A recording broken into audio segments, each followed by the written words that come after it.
Thank you everyone for joining, whether it's morning, afternoon, or evening as it is here in Asia. And so today I'll be talking about conducting a teaching experiment targeting BELF lingua cultural competence, and these are findings from my PhD. So the other thing I wanted to say is most of the contents of this presentation today are in this paper. And so if you guys want to read it and don't have access to it, you can just reach out to me and you can read through it.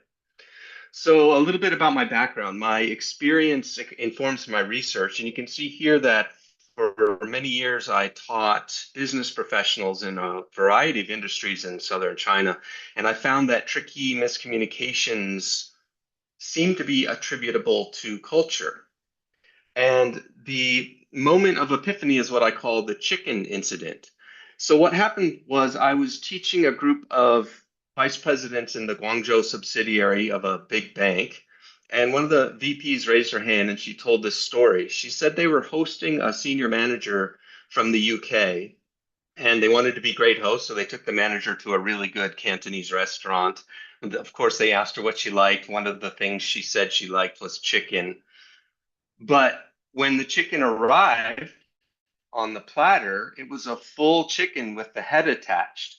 And when the server put the platter down in front of the UK manager, the sort of dead eyes were facing the manager, and she screamed.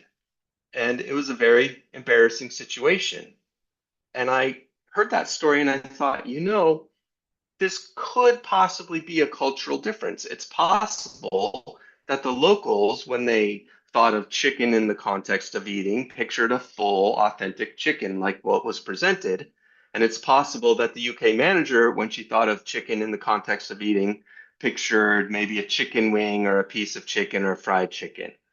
And so I became very worried because these were high, they had high levels of English and they were very advanced in their career. And I thought if people like this can have miscommunications about a word as simple as chicken, imagine the miscommunications about more sophisticated concepts. And so from that, I embarked on my research trajectory, which was how can I develop pedagogy that improves the linguacultural competence of English as a business lingua franca, BELF speakers and learners. So today's agenda, I'll give a little bit of context and background, and then I'll talk just a little bit about theory because this is aimed more at instructors than academics. I'll give a bit of the research methodology. I'll talk a little more at length about course design and the teaching approach. Then I'll talk about what I found and what it might mean, some teaching implications, and then my conclusion, limitations, and future directions. Should take about 35 minutes. So context and background. I think we can agree that English is the global lingua franca, and China likely has the most English language learners in the world. And we know that English proficiency brings economic and professional benefits in China. But employers are reporting enormous communication skills gaps between the applicants and the employer's job requirements. And that's not just a phenomenon in China, that's actually globally. And cultural miscommunications have been cited as some of the biggest challenges for internationally operating Chinese professionals. And as we just saw, that's something I saw in my classroom. So developing the language and cultural, what I call linguacultural competence of Chinese professionals is a crucial undertaking. So just a little about theory. So I developed this framework. This is a theoretical framework called the linguacultural competence framework. Let me just introduce it and I'll talk about it more later. But you can see here it's structured from broad to specific. So at the broadest level is BELF, and that's the language used in transnational business communication. And BELF helps us define the contexts and characteristics of this communication. And then a little more specifically is linguaculture, and that examines the language and culture nexus, and that helps us define how cultures are expressed through interaction. And then at the most specific level is genre, and those are the patterns of communication that inform and are informed by cultures. So I want to talk about each piece of the framework just a little bit. So as we know, BELF is a shared language used in business communication by speakers with different L1s. And what it examines is professionals communicating to complete tasks, which I call transactional communication, and build relationships, which I call interpersonal communication. And BELF has been very useful when we look at the landscape of professional communication or workplace communication. BELF has been very useful in helping us understand the context and characteristics of professional communication, especially between individuals. When we look at lingua culture, it's simply the intersection of language and culture, and it examines transcultural communication by ELF and BELF users. And it's useful because language and culture are integrated into the paradigm. So, according to lingua culture, language is the tool, but culture is the meaning. And that was illustrated in the chicken incident, right? The word is the same, but their understandings of it were different. If that is indeed the case, two different cultural understandings. And then genre is a recognizable communicative event characterized by a set of communicative purposes identified and mutually understood by a professional community. And so it helps us examine chunks of communication for specific purposes. In this case, their business purposes. And it is useful because it structures communication within and between lingua cultures for both interpersonal and transactional purposes. That means people from different backgrounds, if they both understand how a genre works, that it can help them communicate.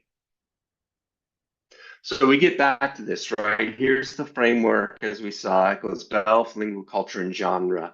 And I wanted to talk to you a little bit about the innovations of the framework. So I did amalgamate it from existing models, some by Byron, Baker, Hofstede, et cetera. I sort of pulled them together. But it's unique in that it talks about culture as interaction. So it highlights the place of language as a manifestation of culture. It's contextually grounded. I built it specifically for business English. It's also operationalizable. And as you'll see, I wrote these can-do descriptors, which came out of the framework, and they're kind of written as professionals can. And that helped a lot with the pedagogical aspect of it. It's contemporary, so it accounts for the fluid nature of global communication. As you can see, it's transdisciplinary, so it combines three theoretical lenses, and it was built to be pedagogical and focused. So it's operationalizable so that hopefully it could help us in the classroom. All right, so now that we understand a little bit about the theory, let's go into the methodology. To understand the methodology, let's look at the research questions. How effective is a pedagogical intervention informed by the LCC framework?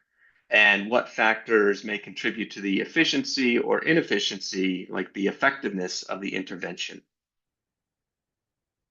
So overall, it's called an experimental mixed methods intervention. This might be a little bit of a confusing visual, but it's basically I had to collect data and put things together before, and then there was the actual experiment, and then I collected data afterwards to try to understand more about the experiment. So in order to do that, I had to go through a whole bunch of stages. I had to go through 8 stages. So first, I had to develop the LCC framework, which I just talked about. And then I performed a domain analysis, and after that, a materials analysis. And I'll talk through each of these a little bit more. And then I had to select linguacultural competencies, LCCs, to underpin the adaptation, the learning, and the assessment of the course. Then I had to do the materials adaptation.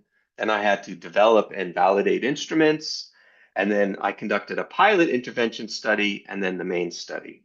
So let's just go through these steps a little bit. So as you saw, I developed the framework, and by that I did an extensive literature review. I looked at multidisciplinary. I aligned it with GELT, Global Englishes for Language Teaching. There were very similar goals of GELT and this, and so I sort of picture this, aligned with or inside GELT. I structured the framework, and then I identified individual competencies, professionals can, et cetera, et cetera. And I'll show you those competencies later. Then I performed a domain analysis, and a domain analysis aims to determine the communicative practices required for a specific domain. So in this case, it's internationally functioning workplaces. I did not call it a needs analysis. A needs analysis is when you have the learners and you talk to the learners themselves and they tell you what they need, but I didn't have the learners yet. So I just sort of needed to understand things a little bit more broadly. And so that's why I would call it a domain analysis. So I performed semi-structured interviews with experienced professionals. I uncovered 4 competencies that I had not found in the literature. I used the competencies to underpin items in a questionnaire completed by 90 job experience professional participants. And when I analyzed it, I found that every competency was deemed important by the participants. And what was interesting is that when I ran analysis, the descriptors divided into three components: knowledge, skills, strategies, and attitudes. And that was interesting because that aligns with a lot of previous cultural models. And so then I finalized a list of 20 descriptors. Here they are. I'm not going to read them all to you, but let's just say LCC1 says professionals appreciate cultural differences as illustrated by cultural dimensions and their benefits to linguacultural competence. So that one talks about cultural dimensions, like with Hofstede and Hall and the other people who did cultural dimensions. So that is one of the competencies that could be operationalized and targeted in the classroom. So once I had the 20 competencies, I used them to analyze a business English textbook. And this is called a mixed methods criterion-based content analysis. And that's basically you just take the 20 competencies and see where they're present in the textbook and where they're absent. So the quantitative analysis, I just sort of counted the LCC building opportunities according to each of the descriptors. And then the qualitative evaluation is I tried to examine how the presence or absence of these LCC building opportunities might impact the learners. Like how would it benefit them or how would it take away from their learning? And I just wanted to tell you all, since you have a lot of have teaching background, I chose market leader because it's popular globally. It aims mostly at job experience professionals. I have a lot of experience with it, or had a lot of experience with it at the time. And it was widely used in China because it was approved by the Ministry of Education. And so that was something that would be familiar to learners and contextually relevant. So after I did the materials analysis, I found that a couple descriptors were not in the textbook at all. Two descriptors I selected to continue on with this study because they were not developed in the textbook, but they were repeatedly mentioned in the domain analysis interviews. So I thought they signified a gap between learner needs and textbook contents, and I thought they had potential for pedagogical development. And those are descriptor 15 professionals are aware of and can express the enormous cultural diversity within the home culture. So I call that the home culture descriptor, expressing your home culture. And 16 professionals can understand religion in terms of holiday schedule, food, and beliefs and interact accordingly. So I call that one the religion descriptor. I'm talking a little bit more about it. Home cultural understanding and expression are the basis of understanding other cultures, right? That's sort of the lens through which you view other cultures. I believe it's also a key to both transactional and interpersonal communication. And Chinese learners have been found to have great difficulty with expressing their home culture in English, causing it to be labeled cultural aphasia. And here is a quote from interviewee Alice. She said, "I think it depends on the subjects, the objects. Like if you talk to the foreigner, my culture, maybe it's China's culture. If the objects is people in Meizhou, then my culture is Guangzhou, Guangfu." And so what she's basically saying is, if she's talking to someone inside of mainland China, she diversifies the culture there. She's talking about another part of Guangdong province, even though she's in Guangdong herself, but she thinks it's culturally different, so she'll adjust her communication. And so that's one of the quotes from the domain analysis that prompted this LCC competency. Religion. Mention of religion was absent from market leader, Gelt literature, BELF literature, lingua culture, but it came up repeatedly in the interviews. Probably it was absent from those pieces of research and textbook because religion is considered a taboo topic for Western created textbooks, but it has tangible and practical impacts on business function and communication. And our domain analysis revealed struggles with this competency. And one of the interviewees said, "So you can't say Merry Christmas to a Muslim." And she had told a story that she's in charge of onboarding in her company, and it was around Christmas time. And so she was speaking to one of her colleagues in Egypt, and she said, "Hey, Merry Christmas." And he had to kind of stop and calmly and politely explain to her why, he doesn't celebrate that, so that's not something she would want to say to him. And then she realized she was quite deficient in understanding all of that and interacting with overseas colleagues. So she believed that she needed to learn more about religion. And that's the type of thing that came up repeatedly in the domain analysis interviews, especially with Chinese professionals stationed in the Middle East. So we have our two LCCs. It's time to adapt the materials. Again, I had to perform a literature review because when you do a PhD, you have to have research underpinning every step that you take. And what I did is I built out this adaptation structure you can see here on the right, and I'll talk you through it a little bit more. But I based every single adaptation on this structure, and I had to sort of rationalize and explain the exact adaptation for each adaptation I made. And I adapted three major sections of the existing materials, and I'll show you more about this later, but you can see in the lower right-hand corner the control group and experimental groups materials.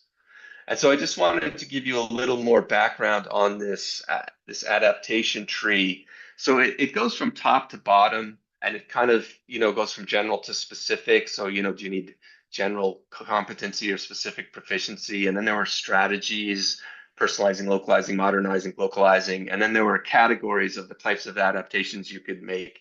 And so in the adaptations I made for the course that I used in my PhD study, I tried to do at least one adaptation from each category to give it a wide variety.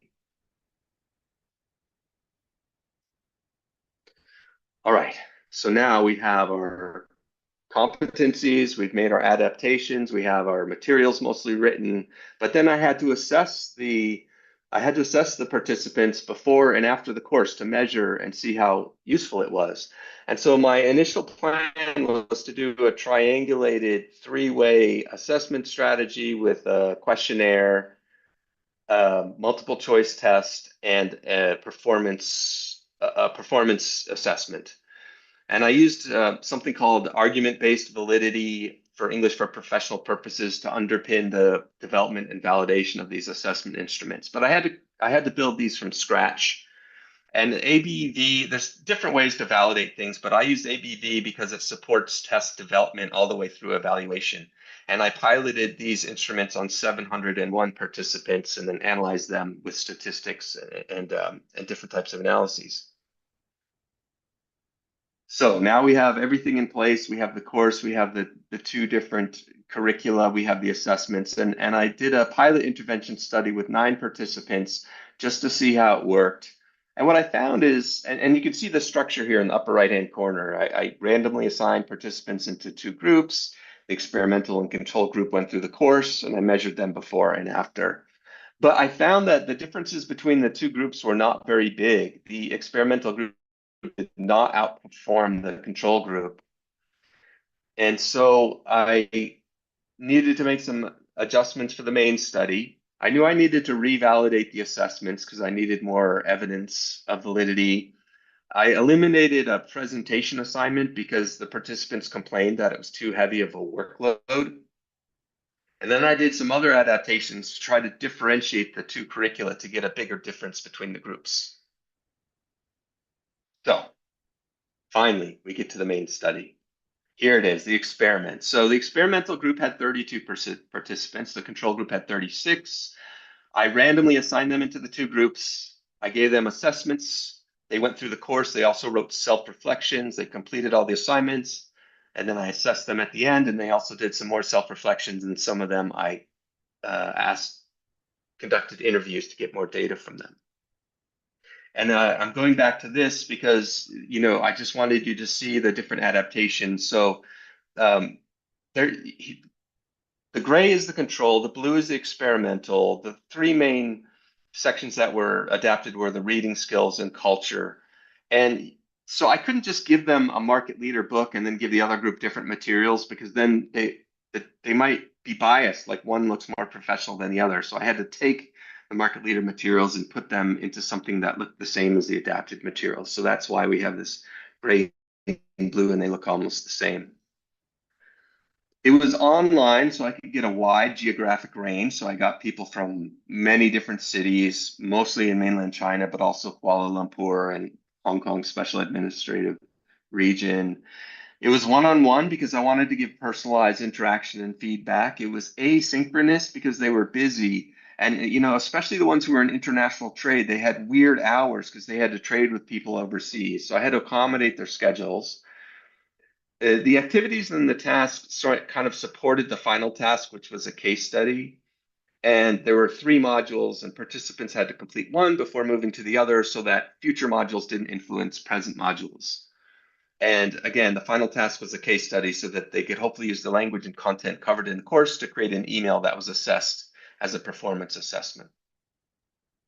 So talking to you a little bit about module one, that's the pre-course assessments. So there's been a merger between two companies. There appear to be cultural clashes within the newly formed organization. Employees have complained to HR, who's Jasmine Cho, and their assignment was to respond to the email from Jasmine Cho and address the difficulties. So that's the email that they would give. And then I would score it to a rubric that I had to develop and validate. Then there's the questionnaire, and here are the items. And I won't go through the whole process of developing the questionnaire, but it took almost a year. And basically, each item would target either the home culture competency or the religion competency. And then, as we remembered, they divided into skill, strategies, and attitudes when we analyzed them. So they would also address skills, strategies, and attitudes in the questionnaire. So we were assessing both the scale and the component with each of these items. And then here's the multiple choice test, and it either asks questions about home culture or religion. So they finish those assessments, they move on to module two, which is the main course. And I did videos and PowerPoint slides to support them and provide some background and context. So this is very meta because here I am presenting that to them. But yeah, I just wanted to do these little mini lessons to give them a little bit more background.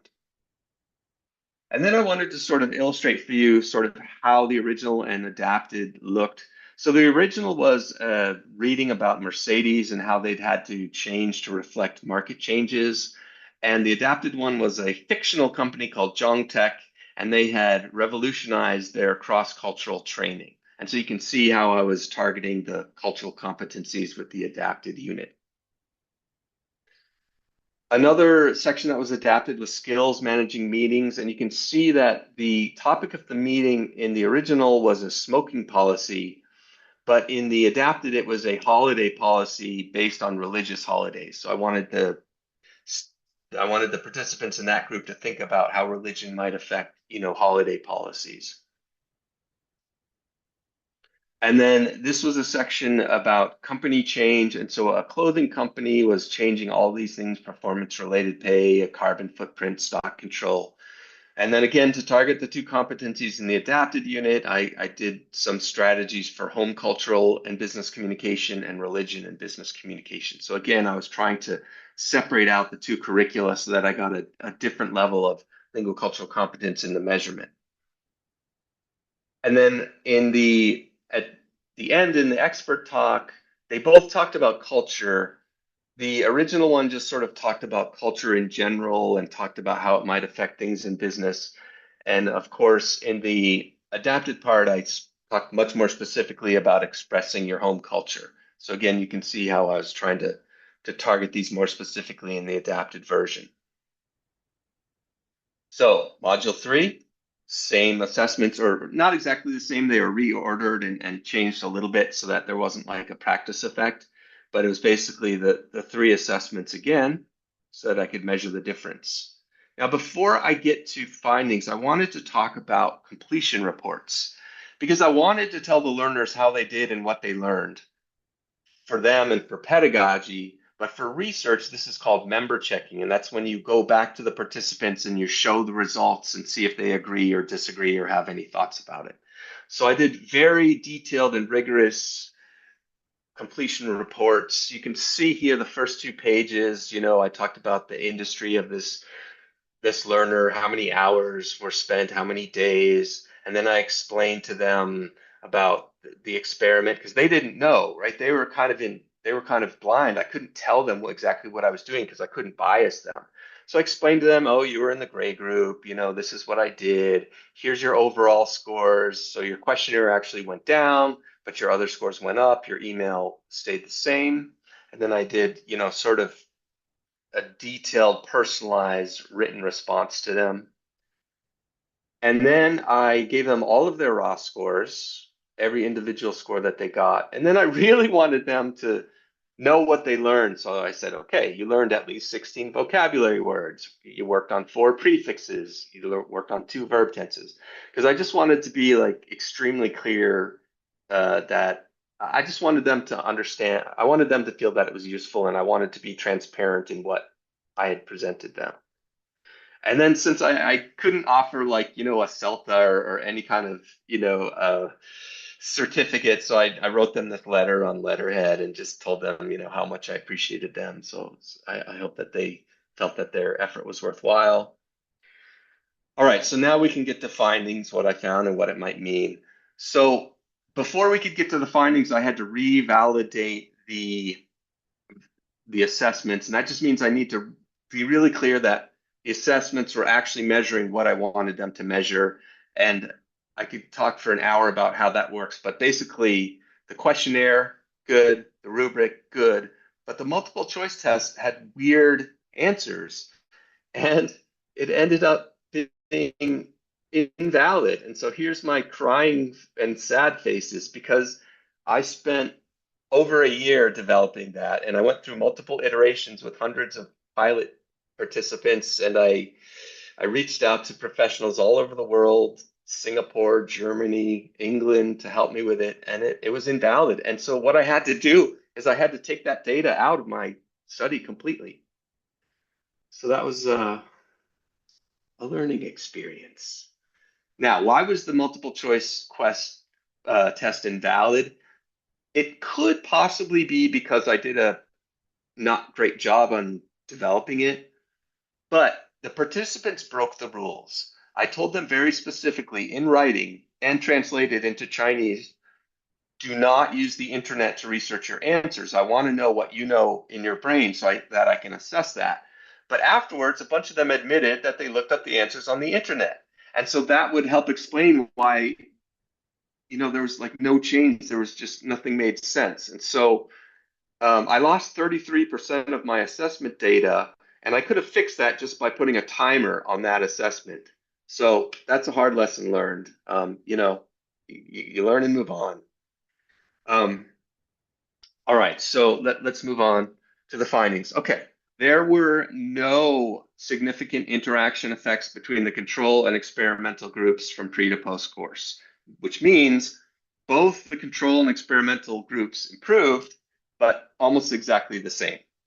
So there was no statistically significant difference in efficiency between the control and experimental curriculum. They were equally effective at developing linguacultural competence. That is not what I expected, but that's what happened.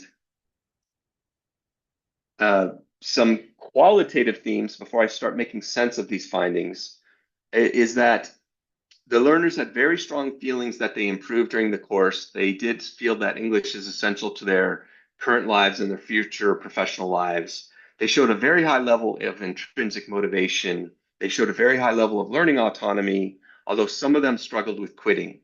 But I did want to read this quote to you about learning autonomy. This participant said, the shift to a more autonomous learning style was a significant change from the traditional Chinese educational approach. However, I quickly adapted and found the independence to be empowering. And so I'll talk more about autonomy a little bit later when we start making sense of this. So we get to the first research question, just so you remember, how effective is a pedagogical intervention informed by the LCC framework? Well, the overall questionnaire and email performance scores improved equally for both groups. Okay, well, at least they didn't get worse, okay? They improved, so that's something. I do believe that this misaligns with previous findings that improvements require prolonged efforts and exposure in such interventions, which means usually an intervention takes months or years to show such improvement. But this was a relatively short intervention, so I think it's good news that we did find improvements. Improvement over such a short intervention illustrates the efficacy of LCC-informed pedagogy. I think what happened is raised awareness was enough to prompt improvement. It wasn't as much that they learned all these new things, but they became more aware of these things and they improved. How effective, staying with the first research question. Okay, the home cultural subscale did not improve. These job experienced professionals felt they had this competency already. And this contradicts previous studies that talked all about this cultural aphasia, that Chinese English language learners couldn't express their home culture in English. There's been uh, I should have written 2000, not 2020. There's been over 20 years of people, including my own research, saying, oh, Chinese English language learners have trouble expressing their home culture. And then this research contradicts my own research. So that was an interesting finding. But I think the difference is almost all of the previous research was university students, but these were job experienced professionals. And so I think they've had to learn on the job and they had very real things they had to do. And that might be why there was such a big difference there. The religion subscale did improve, which I think contradicts the Western ELT position that religion is taboo. In fact, I think religion can be addressed in ELT when it's considered objectively and with sensitivity. All right, so now we need to try to make sense of it. What factors may contribute to the efficiency or inefficiency of the intervention? And there's two categories that I think affected it: the learner characteristics and the execution of the intervention itself. So these were job experienced professionals. They have real world stakes and perspectives. And I think that caused them to have high levels of engagement. So, for example, one of the participants was about to go be stationed in Mexico, and she knew she would basically be using BELF communication every day. And so she was very engaged trying to learn for a very real thing. It wasn't distant and theoretical. The learners also showed a very high level of intrinsic motivation, and I think they believe that successful completion of the course would lead to valued outcomes of improved LCC and proficiency, and that aligns with motivational research. And the autonomous learning, it challenges assertions because there have been very explicit assertions that Chinese learners are passive or need teacher-centered pedagogy, but I didn't find that to be the case at all. I found them to be highly autonomous and very proactive. So I think those learner characteristics might have superseded the differences between the two curricula, meaning those characteristics were so powerful that when both groups engaged, both groups were going to improve. Regarding the intervention itself, I think the choice of materials might have had something to do with it because, in fact, Market Leader has a strong global Englishes orientation. So maybe that existing version raised enough awareness so that they could improve similarly to the adapted version. Another reason why maybe there wasn't so much difference is because the multiple choice test was invalid. So removing this data robbed the study of 33% of my data, which might have separated out the results a little bit. And then the course was short, so maybe a longer course could have offered more room for differentiation. So I think those are the best explanations for the results I got. So let's talk about some teaching implications. I believe the big one is that BELF can be taught. And I don't mean BELF as a whole can just be taught, but I think if you break aspects of BELF communication, parse it out, you can address it. So I parsed out the linguacultural competence aspect. I think you can take little pieces of it and teach from a BELF perspective. Regarding your different contexts, I think you can identify which linguacultural competencies are weaker in your context and address them in class. So, for example, in some parts of the world, the religion competency would be much stronger and wouldn't need development, but there might be another one that's weaker. I would also say to embrace the mess. Like teaching and research are messy. You know, researchers try to make things clean, but you can't always do that. I mean, ideally, I would have said, yes, my intervention was perfect and this group did better than this group and I'm so brilliant, but that's not at all what happened. And so I just had to sort of accept the messiness of it. And I think we all know when we teach that things are just not always clean. I would also say we can feel free to measure. You know, if you have the resources, pre and post course assessments of any kind are quite informative. They both help the learners understand if they learned, and they help the teacher understand if they taught it well. Other implications, materials matter. I'm still a big fan of textbooks, but I think we need to make sure that we're comfortable adapting them. this course was mixed level. The students ranged from A2 to C1, and they completed it, but they completed it in their own ways. And so I think if we have the confidence and we allow them to sort of go through their own process, it could work because there wasn't really a difference of improvement between the different levels of students. uh, Teaching and research, people talk about this, gap and how there's teachers here and researchers there. But I did the research and taught the class, and so I think that shows that it's possible. I think we can bridge the gap, and if that's something you want to do, I think that's also possible. The other thing is, I kind of consider this micro learning because I gave a little video as I showed you for each section, and I kind of structured each section as a little separate micro lesson. And so I think, you might want to consider breaking larger courses into micro lessons and have an asynchronous component if that will help you. And Gen AI, this was, already a couple of years ago, so I knew a lot less about it back then, but most of my adapted sections were built in collaboration with AI. So I think that was a baby step towards leveraging AI's affordances to materials creation. So in conclusion, I think like the big takeaways is that the LCCs are readily developable. Both the control and experimental groups improved due to the intervention. I think I showed that BELF can be taught as long as it's structured into its components. And in my context, Chinese learners, or at least those who are job experienced, are much more autonomous and intrinsically motivated than the existing research suggests. When you do research like this, you want to tell everyone, oh, I've contributed theoretically, pedagogically, methodologically, and societally. But since we're, more focusing on teaching, let's just talk about the pedagogical contributions. So I think, I displayed aspects of BELF's teachability, the principled implementation of the adaptations with that adaptation tree for teaching was a contribution. I think the online asynchronous on-demand micro-learning aspect of it was a unique contribution. And the usefulness of the tasks, which aligned with professionals' needs based on the domain analysis, was a pedagogical contribution. Some limitations, some things that were not perfect. Okay, a single business English textbook is a very limited snapshot of the materials landscape. The participants were mostly from Greater China, so that's a pretty limited regional and linguacultural background, which would preclude comparison between other groups. The online asynchronous one-on-one design precluded peer interaction and the co-construction of knowledge between learners. And the multiple choice test was invalid, so 1/3 of the data that could have been used to differentiate the groups was gone. And so, just things you can do if this kind of thing interests you. You could use these instruments that I showed you in your own studies, or you could take individual LCCs and see how they may support you in making adaptations or designing lesson plans in your classes. You can use AI to develop materials based on the LCCs, and you can reach out to me. Maybe we can do some studies together or work on some things together. And yeah, here's the references, and that's it.